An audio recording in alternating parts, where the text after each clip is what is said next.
Normal delivery যে exercise, কি exercise, আপনাদের বহুল প্রতীক্ষিত প্রশ্নের জবাব নিয়ে এখন আপনাদের মাঝে আমি বলবো।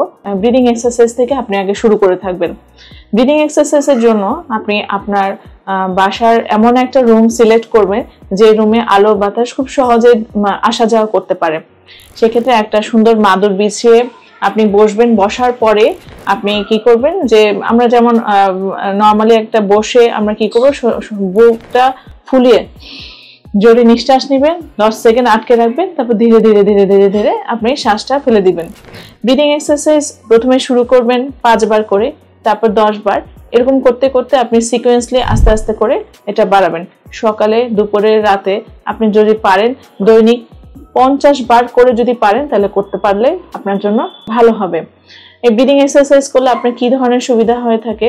এই ব্রিদিং এক্সারসাইজ করলে আপনার প্রায় দেখবেন যে আপনার লাংসে যে আমাদের যে ভাইটাল ক্যাপাসিটি থাকে সেটা বেড়ে যায়, এবং সবচেয়ে বড় যেটা সুবিধা সেটা হচ্ছে আমরা যখন সেকেন্ড স্টেজ লেবারে চলে যাই, মানে মাটা যখন বাচ্চাটা জাস্ট বের হওয়ার আগ মুহূর্তে, তখন আমরা মাকে বলে থাকি মা আপনি পুশ করেন, তখন কি করে এই ব্রিদিং এক্সারসাইজটা আপনাকে খুব সহজে বাচ্চাটাকে বের করতে সাহায্য করে থাকে।